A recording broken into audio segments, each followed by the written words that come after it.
El siguiente segmento es clasificación F, formativo, educativo cultural. A, apto para todo público.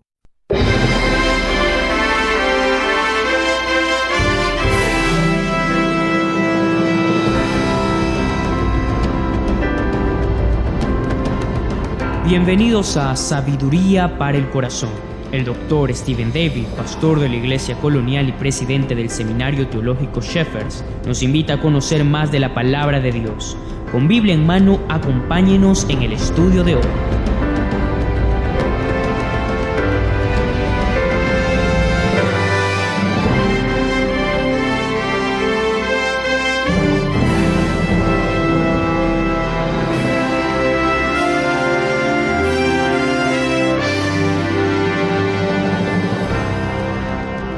Dios le bendiga. Muchas gracias por estar acompañándonos para juntos estudiar la palabra de Dios. Lo vamos a hacer a través del maravilloso libro de Esther. Pero como introducción, me gustaría que esté pensando qué fácil, qué maravilloso, qué lindo es ver imágenes de todo el mundo, de diferentes ciudades, paisajes, diferentes lugares, de todo el mundo en vivo, en directo, a través de Internet. Esto parece increíble. Pero ¿sabe una cosa? Había un artículo del Wall Street Journal con fecha 18 de junio de 1999 que decía que el Ministerio Internacional Daystar esperaba utilizar sus cámaras web para reproducir algo menos común. ¿Sabe qué? La segunda venida del Mesías. Muchas agrupaciones religiosas esperaban que este evento sucediera durante el cambio de milenio. Expectantes de ello, Daystar había preparado e instalado algo a lo que ellos llamaban Mesías Cam. Apuntaba esta cámara a la puerta oriental de Jerusalén para poder registrar el momento exacto en el cual el Mesías entraría en la ciudad. La señorita Darg, presidenta de Daystar, dijo que la Mesías Cam había sido montada en las inmediaciones del Monte de los Olivos. Si bien no daría especificaciones sobre el lugar exacto, argumentando razones de seguridad, Daystar inclusive tenía un versículo con el cual respaldaban su proyecto. Dicho versículo se encuentra en el libro de Isaías, y él mismo exhorta a los guardas de los muros de Jerusalén a no descansar hasta el día en que la ciudad se encuentre en paz. No voy a desperdiciar tiempo discutiendo los problemas proféticos de los cuales Daystar no se ha percibido. Solo quiero tomarme el tiempo y recordarle que no todo creyente va a estar mirando la segunda venida, sino que vamos a ser parte de la misma. Los creyentes no van a verle entrar en Jerusalén, sino que van a entrar a Jerusalén con él. Imagínese. ¿Qué cambio sería si podemos captar a Dios en un videotape? Esto sería algo increíble. Imagínese tener al Mesías en un medio visual, en su propio videocassette por tan solo $29,99, directo y exclusivo de Daystar. Ahora puede verle en colores, ver sus movimientos, sus gesticulaciones, puede aún oír el sonido de su voz. ¡Qué increíble! A decir verdad, una vista milagrosa de Dios es mucho más auspiciosa e interesante que la del obrar invisible de su persona. Esta idea no va a vender muchos videos, pero el anhelo aún permanece. Un anhelo que tiene a los programas de televisión repitiendo ciclo a ciclo. La gente intenta comprender los caminos de Dios, imaginándose cómo el cielo responde a la tierra, interpretando el rol de los ángeles y los demonios en su proceder para con la humanidad, reportando de milagros alrededor del mundo, de visiones y cosas así. Voy a reconocer algo. Sería más interesante ver a Dios haciendo un milagro en vivo y en directo. Eso sería muchísimo más interesante que intentar discernir su providencia invisible. ¿Sí? Su obra invisible en la vida cotidiana. Pero es aquí donde Dios obra. Así como Él obró en el monte Sinaí, ¿recuerda? Él está obrando en su vida. Puede ser que venga sin relámpagos y truenos como en dicha instancia, pero Él está a su lado, tal cual como estuvo con Abraham y el apóstol Pablo. Leí una vez de Howie Stevenson, quien fue director de alabanza en la iglesia pastoreada por Chuck Swindoll. Él dijo en una instancia: Dios anda entre las cacerolas. ¿Escuchó bien? Dios anda entre las cacerolas.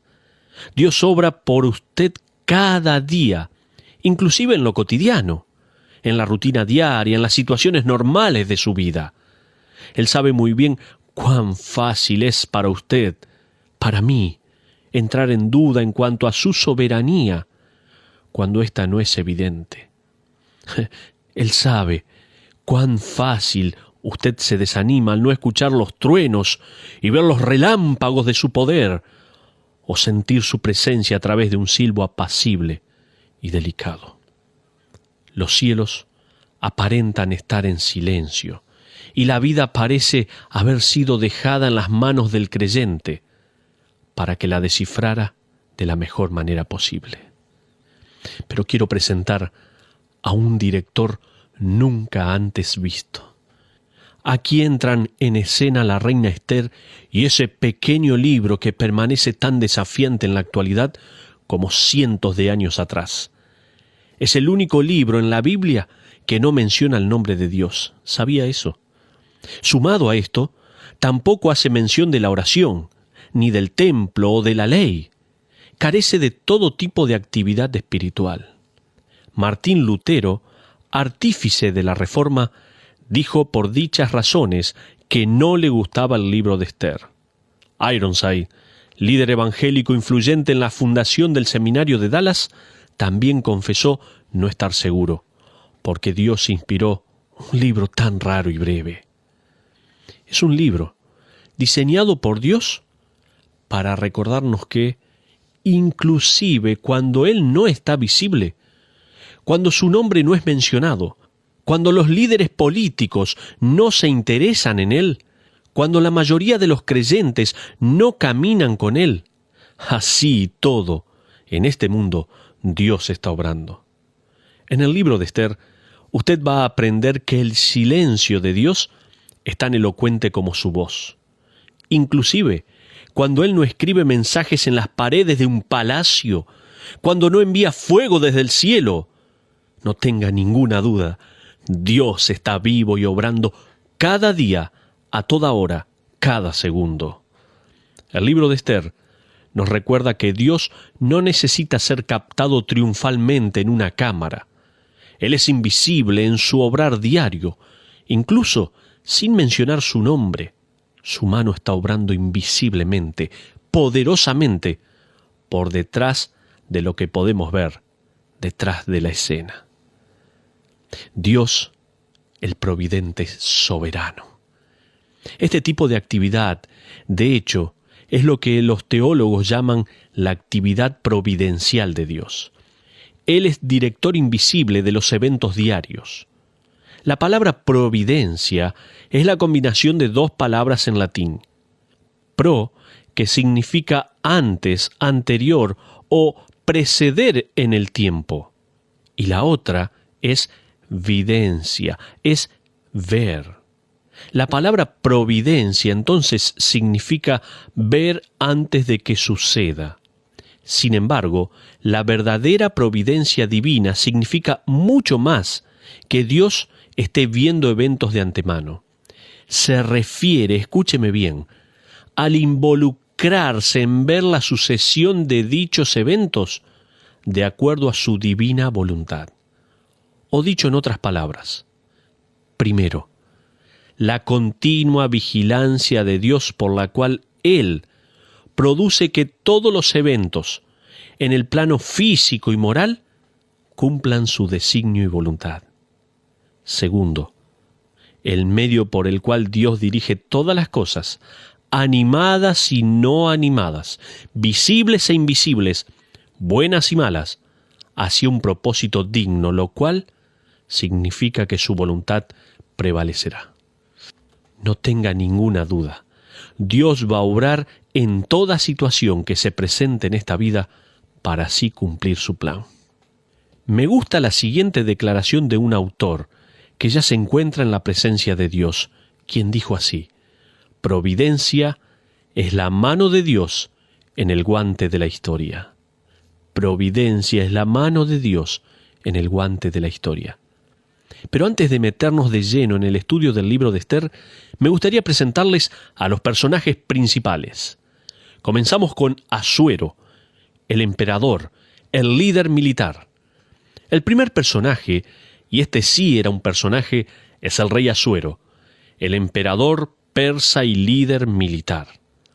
La grandeza de su reino es descrita en el primer versículo de Esther, y si me acompaña y abre su Biblia en el libro de Esther, capítulo 1, versículos 1 y 2, vamos a leer allí la palabra.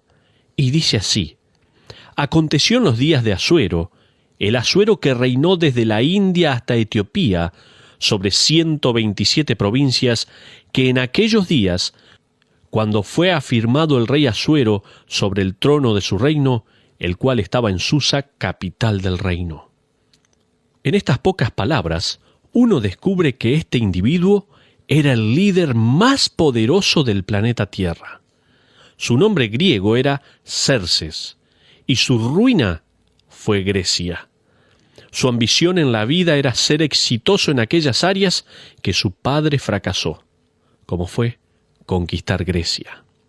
Entre el capítulo 1 y el 2 del libro de Esther, él se alió con una de sus mayores potencias militares para marchar contra Grecia. Hubiera salido exitoso de no ser por una tormenta que se desató y destruyó el puente que utilizaría para marchar al día siguiente, diseñado por sus propios ingenieros. Asuero luego ordenó que el mar fuera azotado con 300 golpes, para después decapitar a sus ingenieros. Este era el mismo rey que recibió un regalo de 5,5 millones de piezas de plata pura, cortesía de Pitis, para hacer expediciones militares. Asuero estaba tan impresionado por la lealtad de este hombre que le regresó el dinero y un regalo. Sin embargo, cuando Pitis pidió que su hijo mayor fuera relevado del ejército, Asuero mandó cortar al joven en dos e hizo que las tropas marcharan entre medio de su cuerpo mutilado. Asuero era un hombre frío, sangriento, impetuoso y de muy mal genio. Teniendo en cuenta esto, podemos comprender un poco mejor el temor de Esther al acercarse y pedirle algo. Otro personaje, Vasti, la reina depuesta. El segundo personaje en escena de este drama es la reina Vasti. Ella aparentemente al principio de la historia fue la única que hizo lo correcto. Al rechazar el pedido del rey de presentarse ante sus invitados luciendo su corona, ella fue depuesta. Otro personaje, Amán, el abominador de los judíos. El próximo actor en este drama de la providencia de Dios es un hombre llamado Amán. Él es el que odia a los judíos. Su ambición lo llevó a la muerte. Mardoqueo, el diplomático. Amán parece no querer a nadie, excepto a sí mismo, y odia específicamente a un hombre llamado Mardoqueo, el primo de Esther. Aparentemente, todo el mundo estaba dispuesto a lustrar las botas de Amán, excepto Mardoqueo. Esto llenó de ira a Amán, a tal punto que trama un plan para matarlo. Hasta llegó a construir una horca de 50 codos de altura. Déjenme demostrarle algo que podríamos considerarlo como una coincidencia, pero que sabemos que es la providencia de Dios obrando todas las cosas para bien a los que le aman. Miren en el capítulo 2 del libro de Esther, en los versículos 21 al 23. Dice así la palabra de Dios. En aquellos días, estando Mardoqueo sentado a la puerta del rey, se enojaron Bigtán y Teres, 2 eunucos del rey, de la guardia de la puerta, y procuraban poner mano en el rey Asuero. Cuando Mardoqueo entendió esto, lo denunció a la reina Esther, y Esther lo dijo al rey en nombre de Mardoqueo. Se hizo investigación del asunto y fue hallado cierto. Por tanto, los 2 eunucos fueron colgados en una horca, y fue escrito el caso en el libro de las crónicas del rey. Esto parece un suceso extraño para documentar. 2 asesinos planeando derrocar al rey. Mardoqueo simplemente estaba en el lugar apropiado, a la hora apropiada, para descubrir el complot. Él le avisa a Esther, y Esther le dice al rey. Fíjese que de acuerdo a la última parte del versículo 22, Esther le dice al rey en nombre de Mardoqueo. Dicho de otra manera, ella atribuye el descubrimiento a Mardoqueo. Los 2 responsables del complot son ahorcados. ¿Fue suerte lo que permitió a Mardoqueo descubrir el complot? De hecho, a Mardoqueo le interesaba esto, que al rey le pase lo que le merece, que sea lo que sea con él. ¿Fue producto de la suerte que Esther tuviese suficiente humildad como para decirle a su marido que fue otra persona la que descubrió el complot? ¿Fue mera fortuna que el incidente se registró en el libro oficial del reino? No es nada de eso. No existe la suerte en la vida del creyente. Deje de decirle a la gente buena suerte. No existe tal cosa como la suerte. En cambio, dígales buena providencia. Seguramente se van a quedar mirándolo, pero va a ser mucho mejor. Ahora vaya al capítulo 6 y fíjese en los versículos 1 al 11. Dice allí la palabra de Dios. Aquella misma noche se le fue el sueño al rey, y dijo que le trajesen el libro de las memorias y crónicas, y que las leyeran en su presencia. Entonces hallaron escrito que Mardoqueo había denunciado el complot de Bigtán y de Teres, 2 eunucos del rey, de la guardia de la puerta, que habían procurado poner mano al rey Asuero. Y dijo el rey, ¿qué honra o qué distinción se hizo a Mardoqueo por esto? Y respondieron los servidores del rey, sus oficiales, nada se ha hecho con él. Entonces dijo el rey, ¿quién está en el patio? Y Amán había venido al patio exterior de la casa real para hablarle al rey para que hiciese colgar a Mardoqueo en la horca que él tenía preparada. Y los servidores del rey le respondieron, «He aquí Amán está en el patio». Y el rey dijo, «Que entre». Entró pues Amán, y el rey le dijo, «¿Qué se hará al hombre cuya honra desea el rey?» Y dijo Amán en su corazón, ¿a quién deseará el rey honrar más que a mí? Y respondió Amán al rey, para el varón cuya honra desea el rey, traigan el vestido real de que el rey se viste, y el caballo en que el rey cabalga, y la corona real que está puesta en su cabeza, y den el vestido y el caballo en mano de alguno de los príncipes más nobles del rey, y vistan a aquel varón cuya honra desea el rey, y llévenlo en el caballo por la plaza de la ciudad, y pregonen delante de él. Así se hará el varón cuya honra desea el rey. Entonces el rey dijo a Amán, date prisa, toma el vestido y el caballo, como tú has dicho, y hazlo así con el judío Mardoqueo, que se sienta a la puerta real. No omitas nada de todo lo que has dicho. Y Amán tomó el vestido y el caballo y vistió a Mardoqueo, y lo condujo a caballo por la plaza de la ciudad, e hizo pregonar delante de él. Así se hará al varón cuya honra desea el rey. ¿No le encanta esto? ¿Se imagina a Amán guiando el caballo de Mardoqueo por todo el pueblo? A mí me encanta esto. Dios no dibujó su nombre en el cielo, pero ciertamente podemos verlo, presente en la historia. Solo Dios puede hacer que todas las cosas les ayuden a bien a aquellos que le aman. El último personaje por entrar en escena es ni más ni menos que la reina Esther. Tenemos mucho que decir de Esther en el estudio de este libro, pero permítame mencionarles algunas verdades eternas, tanto para Esther como para nosotros. Primero, Dios está detrás de escena y establece quiénes son los líderes mundiales y las potencias.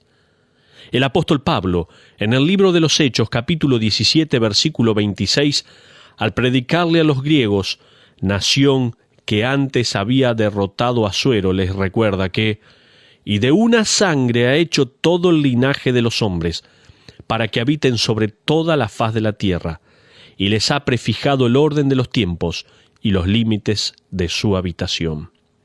Asuero parece ser el personaje con más poder, pero termina siendo pura cáscara. Por debajo de esa superficie está la providencia de Dios. Como un autor dijo una vez, los eventos mundiales no son nada más que la coreografía del Creador. Dios está detrás de escena, intercediendo fielmente por un pueblo que le es infiel. Segundo principio, Mardoqueo y Ester representan a la mayoría de los judíos que escogieron quedarse en Persia, en vez de regresar con Esdras a reconstruir Jerusalén. Además, Mardoqueo alentó a Ester a que escogiera un rey gentil, algo que la ley prohibía. Así y todo, siendo infieles a Dios, su infidelidad fue envuelta en la providencia de Dios, para que su fidelidad con Israel quedara demostrada. Tercero, Dios se interesa más por su gente de lo que su gente se imagina. Él se interesa cuando están en problemas. Él se interesa cuando uno ni siquiera sabe que Él está atento. Y Él se interesa inclusive cuando su gente no se interesa por Él. Llamé a varias sinagogas con el deseo de hablar con algún rabino. Tuve una agradable conversación de 30 minutos con un rabino acerca de Ester y lo que ella implicaba para el pueblo judío. Él me hizo un comentario interesante al respecto, diciendo que a pesar de que tanto Ester como Mardoqueo cometieron malas decisiones al principio de la narración, pudieron tomar las decisiones correctas al fin. Esto me lleva al cuarto principio. Esto es una muestra de la paciencia fiel de Dios. Él no nos tira a un lado si le fallamos. Él nos da una oportunidad para honrarle, inclusive después de haberle fallado. Dios está detrás de la escena, también librando. Este es el quinto principio. Dios está detrás de escena, librando a los creyentes y socorriéndolos.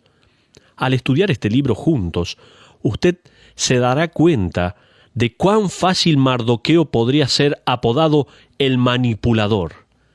Si usted se fija en el capítulo 2, versículo 10, dice así: Ester no declaró cuál era su pueblo ni su parentela, porque Mardoqueo le había mandado que no lo declarase. Esta es la sabiduría de Mardoqueo, no la de Dios.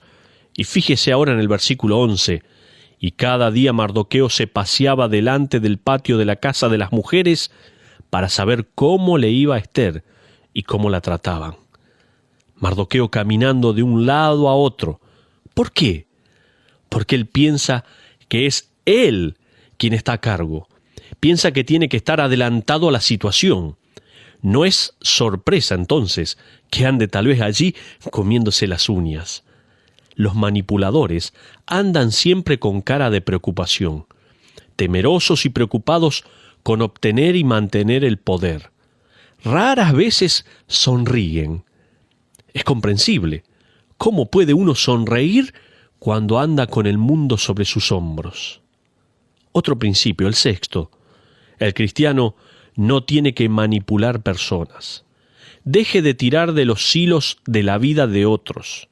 Si su hijo o su hija van a andar en el camino de Dios, esto va a ocurrir sin necesidad de que usted haga arreglos. Si su esposo va a venir a los pies de Cristo, lo hará más allá de los sutiles mensajes evangelísticos que usted le dé. Si a usted le van a conceder ese trabajo, espere y vea a Dios obrar. Esto no significa que usted debe tirar la toalla y cruzarse de brazos en la vida. Significa que usted no debe asumir el control, no debe intentar organizar con astucia algo para cada opción posible. Un buen versículo para aprender para aquellos que son propensos a seguir los pasos de Mardoqueo es el Salmo 46, versículo 10, en el cual David dice: «Estad quietos y conoced que yo soy Dios». La Biblia de las Américas lo traduce de la siguiente forma: estad quietos y sabed que yo soy Dios. La Biblia al día lo parafrasea de la siguiente forma: ríndanse, reconozcan que yo soy Dios. ¿Cómo?